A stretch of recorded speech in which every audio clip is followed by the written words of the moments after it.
बिस्मिल्लाहिर्रहमानिर्रहीम। आज हम डिस्कस करेंगे डिफरेंशियल ज्योमेट्री। उसका लेक्चर हमारे पास 2 है। मेरे चैनल का नाम आसफ़ महमूद एपी मैथमेटिक्स है। यहाँ पर FSc, BS, BSc, MSc mathematics को डिस्कस किया जाता है। आप हमारे चैनल को सब्सक्राइब करें, लाइक करें और आगे शेयर करें। आज हम इम्पॉर्टेंट चैप्टर डिस्कस करेंगे। Problem: find the intersection of x1 x2 plane and tangent line to the x is equal to cos of TE1 plus sine of TE2 plus TE3। तो यहाँ पे देखें, जो सबसे इम्पोर्टेंट बात है, जब आप 3 डिमेंशन में डिस्कस करते हैं, ये हमारे पास X Y Z coordinate system है। एक्स एक्सिस, वाई एक्सिस और जेड एक्सिस। ये हमारे पास यूनिट वेक्टर आई है, जे है, के है। अगर आप इसी को डिस्कस करेंगे कर्वीलिनियर में, तो unit vector E1, unit vector E2, unit vector E3। तो हमारे पास यहाँ पे 3 प्लेन्स हैं, एक्स वाई प्लेन और वाई जेड प्लेन, इसी तरह जेड एक्स प्लेन आप डिस्कस कर चुके हैं। ये एक्स वाई प्लेन है। एक्स वाई प्लेन में जेड की इक्वेशन क्या होती है? Z is equal to 0। Y z plane में एक्स की इक्वेशन क्या होती है? X is equal to 0। X z plane में जो इक्वेशन होती है वाई इज इक्वल टू 0। इसका मतलब एक्स वाई प्लेन में जेड की इक्वेशन 0, वाई जेड प्लेन में एक्स 0 और जेड एक्स प्लेन में वाई इज इक्वल टू 0। अगर आप इस बुक में देखें जो आप डिस्कस कर रहे हैं शाम सीरीज़ की बुक में से, तो हमारे पास अगर ये x1 है कोऑर्डिनेट, ये x2 है और ये x3 है। यानी x की जगह पे x1 ले लिया और y कोऑर्डिनेट की जगह पे x2 लिख दिया और z कोऑर्डिनेट को हमने x3 से नोट कर दिया। तो ये unit vector i, j, k अगर कर्वीलिनियर में लिखेंगे तो आप जैसे आप डिस्कस करें कर्वीलिनियर में E1, E2, E3, E1, E2, E3 हमारे पास क्या है? Unit vectors. जैसे आप आई, जे, के लिखते हैं, ये आई का काम कर रहा है, ये जे का और ये के का। तो देखें, अगर आपके पास x1 x2 प्लेन है, ये हमारे पास x2 x3 प्लेन है, ये हमारे पास x1 x3 प्लेन है। तो x1 x2 प्लेन में हमारे पास x3 की वैल्यू 0, x2 x3 प्लेन में x1 की वैल्यू 0, x1 x3 प्लेन में हमारे पास x2 की वैल्यू 0। तो इनका हमने इस्तेमाल करना था, तो मैंने आपको पहले ही डिफ़ाइन कर दिया। दूसरा आपके पास आप पढ़ चुके हैं equation of tangent. Equation of tangent line आपने डिस्कस की थी। y is equal to x of t plus के एक्स डैश ऑफ t। तो देखें ज़रा, अब इस प्रॉब्लम को सॉल्व करते हैं हम।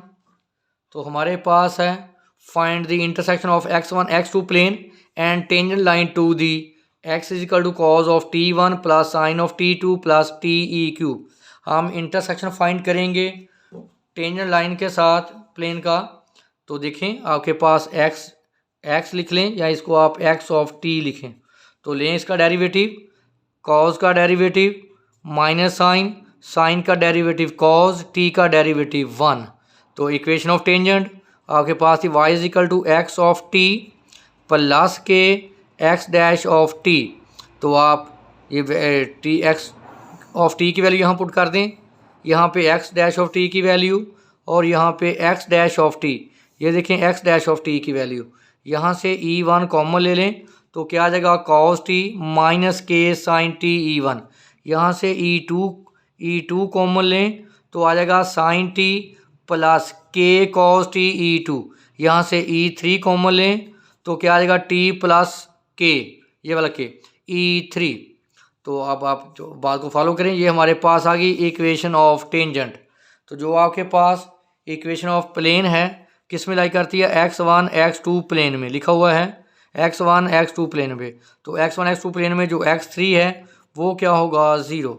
अगर आप बात को फॉलो करें, मैंने आपको बोला था कि y का मतलब है जब आप लिखते हैं या x ऑफ t लिखते हैं तो उसको लिखा जाए x1 of t E1, x2 of t E2, x3 of T e3। यहाँ सिंपल इसको आप x1 लिख लें, बोल लें, इसको x2 बोल लें, इसको x3। तो देखें ये हमारे पास जो e1 का कोफिशिएंट है ये x1 है, x1 लिखा मैंने, और इसको हमने x2 बोला, इसको हमने x3 बोला इसी निस्बत से। तो अब आप देखें आपके पास x1 x2 प्लेन है, x1 x2 प्लेन में x3 की वैल्यू क्या होती है 0।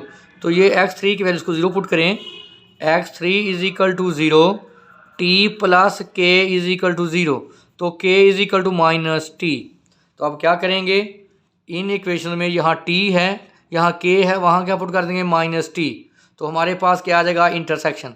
तो देखें हमारे पास x1 है cos t minus k sine t, तो k की जगह पे क्या आ गया माइनस टी, तो माइनस माइनस प्लस, देखें cos t plus t sine t, यहाँ पे पुट करें वैल्यू साइन टी, k की जगह पे माइनस टी, तो क्या आ गया माइनस टी कॉस टी। तो x3 आपके पास क्या है 0। तो देखें ये हमारे पास आ गया इंटरसेक्शन इज अ कर्व। तो नेक्स्ट एक और एग्जांपल है इसकी, अगर इसमें कोई इशू हो तो आप नेक्स्ट इसको क्लियर करें। नेक्स्ट हमारे पास है show that the tangent vector along the curve. हम इस कर्व के अलोंग टेंजेंट वेक्टर फाइंड करेंगे where 2b square is equal to 3a। हमारे पास यहाँ गिवन है कि 2b स्क्वायर की वैल्यू किसके इक्वल है 3a के। Make a constant angle with the vector, हमारे पास जो वेक्टर है वो है a is equal to e1 plus e3। देखिए इनके कंपोनेंट क्या है 1 1, क्योंकि e1 e2 e3 यहाँ पे क्या है यूनिट वेक्टर्स, यूनिट वेक्टर्स। अब क्या है कि हमने इस टेंजेंट वेक्टर का इसके साथ एंगल फाइंड करना है। तो देखें अगर इसका टेंजेंट वेक्टर को हम x डैश से नोट करें और ये क्या वेक्टर है a, तो आपने पढ़ा हुआ है कि cos थीटा होता है a dot b over a की मैग्नीट्यूड b की मैग्नीट्यूड। अगर हम इसको चेंज कर लें, हमारे पास a की जगह पे x डैश है, b की जगह पे क्या है a, तो ये बन जाएगा x dash dot a over x dot की मैग्नीट्यूड a की मैग्नीट्यूड। x डॉट का मतलब है कि x का डेरिवेटिव रिस्पेक्ट टू t। तो आप लें ये हमारे पास कर्व गिवन है, इसका डेरिवेटिव लें विद रिस्पेक्ट टू t का डेरिवेटिव 1a आ गया, t स्क्वायर का डेरिवेटिव 2t, t क्यूब का डेरिवेटिव 3t स्क्वायर। तो देखें फार्मूले में x डैश की क्या है मैग्नीट्यूड, तो मैग्नीट्यूड का क्या मतलब होता है कि यूनिट वेक्टर के कंपोनेंट का स्क्वायर। देखें e1 कंपोनेंट का स्क्वायर, e2 के कंपोनेंट का स्क्वायर और e3 कंपोनेंट का स्क्वायर। तो यहाँ से आप देखें 9t स्क्वायर और हमारे पास जो 2b स्क्वायर गिवन है किसके बराबर है 3b के। तो इसको मैं लिख सकता हूँ, इसको मैं 2b स्क्वायर 2 को अलग कर दिया, यानी 4b स्क्वायर को मैंने लिखा 2 इंटू 2b स्क्वायर। इस 2b स्क्वायर की जगह पे आप पुट करें 3a, ये वैल्यू मैंने पुट कर दी इसकी जगह पे, तो ये आ गया 6at स्क्वायर 9t स्क्वायर। तो इसको मैं लिख सकता हूँ a प्लस 3t स्क्वायर का स्क्वायर। तो स्क्वायर से जजर कैंसिल, ये वैल्यू आ गई x डैश मैग्नीट्यूड की।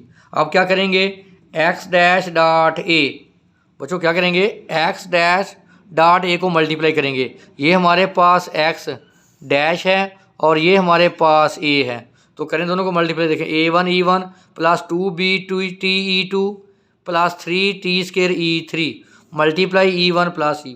आपने पढ़ा हुआ है कि e1 dot e1 1, e dot e2 dot e2 1, e3 dot e3 1, e1 dot e2 0, e2 dot e3 0, e3 dot e1 is equal to 0।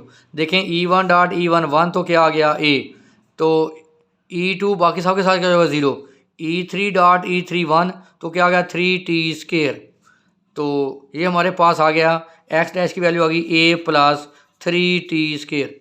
तो देखें हमने x डैश की मैग्नीट्यूड निकाल चुके हैं, अब हम किसकी चाहिए मैग्नीट्यूड a की, तो a बराबर है e1 प्लस e3। देखें इनके कॉम्पोनेंट क्या है 1, लें a की मैग्नीट्यूड e1 कॉम्पोनेंट का स्क्वायर 1 का स्क्वायर, e3 कॉम्पोनेंट स्क्वायर 1 का स्क्वायर, तो क्या आ गया स्क्वायर रूट 2। देखें हमारे पास a मैग्नीट्यूड भी क्या आ गई स्क्वायर रूट 2। तो क्या फार्मूला है हमारे पास cos theta x dash minus से x डैश की मैग्नीट्यूड ए की मैग्नीट्यूड, ये जाकर क्या बन जाएगा इनवर्स। तो थीटा हमारे पास आ गया cause inverse x dash dot ए ओवर एक्स डैश की मैग्नीट्यूड ए की मैग्नीट्यूड। उठा के वैल्यू पुट कर यहाँ पे एक्स डैश डॉट ए क्या value I A plus 3t square X dash की magnitude A plus 3t square A की मैग्नीट्यूड स्केयर रूट 2, ये कैंसल। तो आपको पता है कि cos inverse 1 over square root किसकी वैल्यू होती है 45 डिग्री की, जिसको हम रेडियन में लिखते हैं π/4। तो नेक्स्ट हमारे पास एग्जाम्पल है find the intersection of x1 x2 plane. आपको पता है कि x1 x2 प्लेन में x3 की वैल्यू क्या होती है 0 and the tangent line to the curve. Tangent line का फार्मूला आपको क्लियर है कि टेंजेंट लाइन जो है y is equal to x of t plus के एक्स डैश ऑफ t। तो हमारे पास जो t गिवन है x की वैल्यू हमारे पास है 1 plus t e1 minus t square e2 plus 1 plus t cube into e3। लें डेरिवेटिव x डैश t का डेरिवेटिव 1 कॉन्स्टेंट का 0 e1 टी स्केयर का डेरिवेटिव माइनस 2t e2 1 का डेरिवेटिव 0 टी क्यूब का डेरिवेटिव 3t स्केयर e3। उठाकर value फार्मूले में put करें। फार्मूला आपके पास क्या है देखिए, हमने किस पॉइंट पे फाइंड करनी है t इज इक्वल टू 1 पे। तो t इज इक्वल 1 की वैल्यू पुट करें t डैश ऑफ 1, यहाँ t है वहाँ 1 पुट कर दें e1 t के 1 क्या आ गया 2e2 t के 1 3e3। फिर निकालें x ऑफ 1 की वैल्यू भी, ये देखो x है, यहाँ पे आप t की वैल्यू क्या पुट करेंगे 1, यहाँ देख ले लिखा हुआ है। तो t की वैल्यू 1 पुट करें 1 प्लस 1 2e1 t की वैल्यू 1 1 का स्केयर 1 माइनस e2 टी की वैल्यू 1 1 का क्यू 1 प्लस 1 2 प्लस 2e3। देखें x और 1 की वैल्यू भी आ गई, x डैश और 1 की वैल्यू भी आ गई। इक्वेशन ऑफ टेंजेंट का फार्मूला है y is equal to x of t plus x plus K into X dash of t। तो t की वैल्यू क्या है 1 x ऑफ 1 प्लस के एक्स डैश ऑफ 1। उठाकर वैल्यू पुट कर दें x of 1 x of 1 2e1 minus e2 plus 2e3 plus के x dash और 1 की वैल्यू है e1 minus 2e2 plus 3e3। यहाँ से एक्स e1 कॉमन आ जाएगा तो 2 प्लस के, यहाँ से e2 कॉमन आ जाएगा तो क्या आ जाएगा माइनस भी कॉमन ले लें तो 1 प्लस 2k, यहाँ से e3 कॉमन ले लें 2 प्लस 3k e3। ये हमारे पास क्या आ गई इक्वेशन ऑफ टेंजेंट। आपको पता है कि x1 x2 प्लेन में x3 की इक्वेशन क्या होती है 0। और फिर मैंने आपको ये भी क्लियर किया था कि हमारे पास जब इक्वेशन को आप लिखते हैं, एक दफ़ा दोबारा नोट कर लें कि x लिख लें सिंपल या x ऑफ t लिख लें। ये होता है x1 of t e1 x2 of t e2 x3 of t e3। तो ये हमारे पास x1 x2 x ये कंपोनेंट है e1 e2 e3 unit vector है। इसी तरह x डैश या x डैश ऑफ t लिख लो आप x dash 1 of t e1 x2 dash of t e2 plus x3 dash of t e3। तो हमारे पास जो x के कंपोनेंट है x1 x2 x3 हैं, जो डैश के कंपोनेंट है x1 dash x2 dash x3 dash. तो देखें यहाँ क्लियर करें इसको, ये हमारे पास है ये x1 है, ये x2 है, ये x3 है। देखें x1 2 प्लस के x2 माइनस 1 प्लस 2 के x3 2 प्लस 3 के। आपने पढ़ा है कि x1 x2 प्लेन में x3 क्या है 0, x3 की वैल्यू को पुट करें 0 तो ये आ गया x3 इज इक्वल टू 0। क्या मतलब 2 plus 3k is equal to 0, तो 3k इज इक्वल टू -2, तो k इज इक्वल टू -2/3। तो ये जो k की वैल्यू आई है k की, ये k की वैल्यू आप यहाँ पुट करें, k की यहाँ पे और यहाँ पे। तो जब आप यहाँ पुट करेंगे k की वैल्यू तो देख लें आपके पास जो x1 है x1 है आपके पास 2 प्लस के, तो k की वैल्यू है अभी आपके पास -2/3, तो एलसीएम लें 6 - 2 तो 4/3। देखें x1 की वैल्यू आ गई 4/3, x2 बराबर था हमारे पास -1 + 2k, -1 + 2k की वैल्यू -2/3, तो -1 - 4/3, लो एलसीएम 3 - 4 -1/3, तो पॉजिटिव क्या हो गया 1/3, नेट एंड पॉजिटिव।